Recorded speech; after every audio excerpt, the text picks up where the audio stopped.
They say, oh my God, I see the way you shine. Take your hand, my dear, and place them both in mine. Baiklah, Assalamualaikum warahmatullahi wabarakatuh. Perkenalkan, nama saya Rois Padlin, EPM D1 A0 17015. Di sini kami diberi tugas oleh dosen pembimbing kami yang bernama Dr. Aris Munandar, SOS MSI. Di sini saya akan menjelaskan atau memaparkan buku yang berjudul Metode Kuantitatif untuk Analisis Kebijakan yang dikarang oleh Swedi bulan Januari tahun 2013. Selanjutnya yang pertama itu adalah analisis kebijakan. Analisis kebijakan adalah serangkaian aktivitas intelektual yang dilakukan di dalam proses kegiatan pada dasarnya bersifat politis. Aktivis politis tersebut dijelaskan sebagai proses pembuatan kebijakan dan divisualisasikan sebagai serangkaian tahap yang saling bergantung dan diatur menurut urutannya. Selanjutnya yaitu analisis dapat menghasilkan informasi yang relevan dengan kebijakan pada satu, beberapa atau seluruh tahap dari proses pembatasan kebijakan bergantung pada tipe masalah yang dihadapi klien yang dibantunya. Selanjutnya adalah arus utama dalam pembuatan kebijakan yang berjalan saat ini disebut sebagai model linear, model rasional atau omon sensen. Dalam pembuatannya mengandalkan hasil analisis rasional dan dianggap sebagai suatu yang objektif dan berimbang. Kebijakan disusun berdasarkan sejumlah langkah kegiatan, dimulai dengan merumuskan isu, masalah, dan diakhiri sejumlah kegiatan untuk memecahkan masalah tersebut. Biasanya urutan model linear dalam pembuatan kebijakan yang pertama terdiri satu poin, mengenali dan merumuskan isu yang diperkirakan sebagai masalah. 2. Selanjutnya, merumuskan segenap tindakan untuk mengenali resiko dan hambatan yang mungkin terjadi. Poin keempat adalah memilih tindakan sebagai kebijakan yang dianggap paling tepat. Selanjutnya, pelaksanaan kebijakan. Dan yang terakhir adalah 6. Evaluasi terhadap pelaksanaan kebijakan.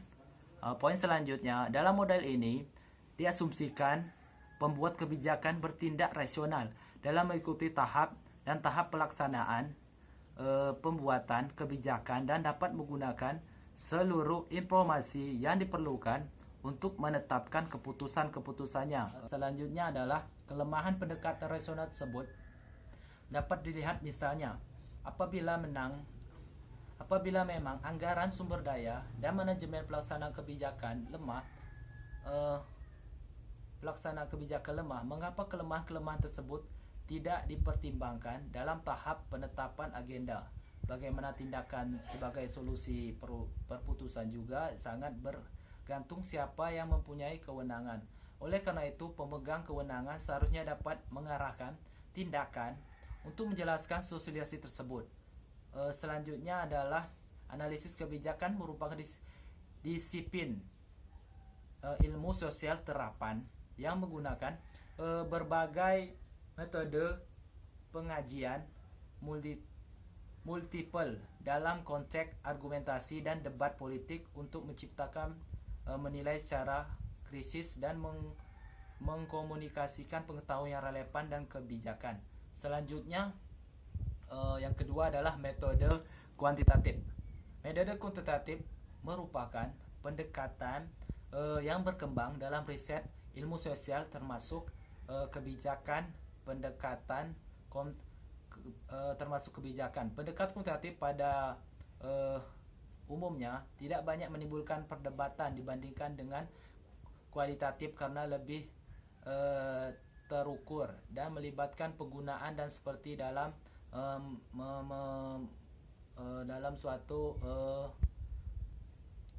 karena dalam suatu kebijakan itu harus dipertimbangkan. Perbedaan antara metode kuantitatif dan kualitatif dapat juga dilihat dari pengumpulan dan analisis data pada model kualitatif. Pengumpulan data biasanya tidak dilakukan secara random tetapi dengan tujuan tertentu. Selanjutnya, metode kuantitatif merupakan metode riset untuk mengukur secara akurat tentang suatu perihal yang sedang dikaji, sedangkan metode kualitatif lebih cenderung meneliti fenomena dan rincian deskripsi dan suatu perihal. Selanjutnya adalah poin ke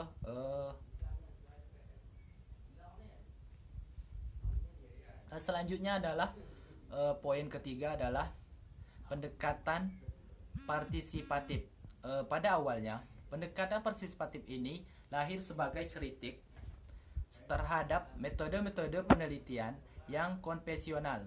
Dua di antara banyak metode penelitian konvensional yang menjadi sasaran kritik antara lain penelitian-penelitian terlalu banyak menggunakan logika sains dan penelitian-penelitian etimologis. Penelitian menggunakan pendekatan sains dinilai banyak mengandung kelemahan. Yang pertama, kelemahannya hanya menghasilkan pengetahuan yang empiris, analisis, dan cenderung tidak mendengarkan manfaat bagi objek, dalam hal ini masyarakat lokal. Yang kedua, banyak bertemuan. Yang kedua adalah banyak bermuatan kepentingan teknis untuk melakukan rekayasa sosial. Dan poin ketiga adalah memungkinkan terjadinya pencurian terhadap kekayaan pengetahuan lokal oleh peneliti, sehingga sangat berpotensi untuk menyebabkan penindasan terhadap masyarakat lokal. Selanjutnya,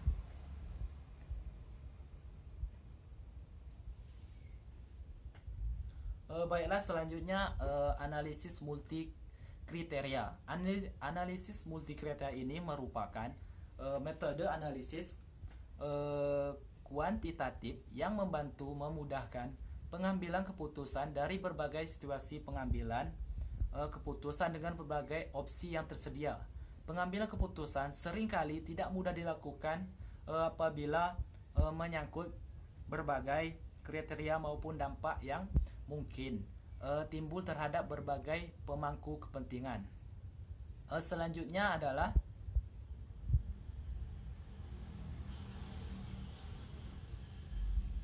selanjutnya adalah analisis stakeholder.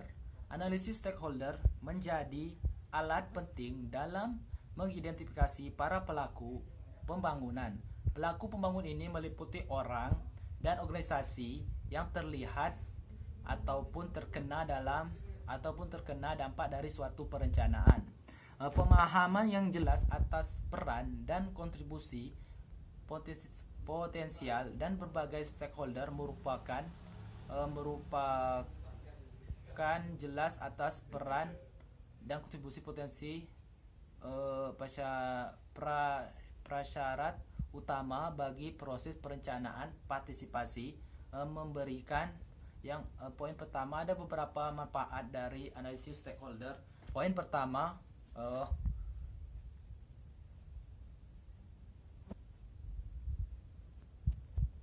yang selanjutnya adalah analisis prospektif atau disingkat dengan AP. Analisis prospektif adalah suatu cara atau pendekatan untuk menganalisis beragam kemungkinan terjadi di masa depan berdasarkan situasi saat ini. Analisis prospektif tidak sama dengan peramalan karena situasi saat ini tidak dapat digunakan untuk meramal masa depan. Tujuannya dari analisis perspektif Di antaranya satu, untuk mengidentifikasi tujuan pembangunan jangka panjang dan sistem yang dipelajari. Dua, untuk menentukan strategi yang diikuti agar sistem pencapaian suatu tujuan didugaan untuk memperkirakan interaksi yang mungkin sebagai akibat dari setiap keputusan. Yang ketiga, untuk menerjemahkan strategi ke dalam perencanaan.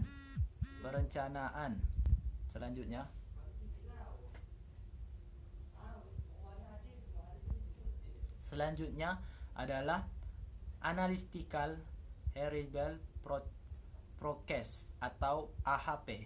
AHP dikembangkan oleh Thomas L. Shary pada tahun 1970-an. AHP merupakan salah satu model pengendalian keputusan multi kriteria yang dapat membantu kerangka berpikir manusia, di mana faktor logika, pengalaman, pengetahuan, emosi, dan rasa dioptimasikan ke dalam suatu pengalaman pengetahuan dalam suatu proses tematis.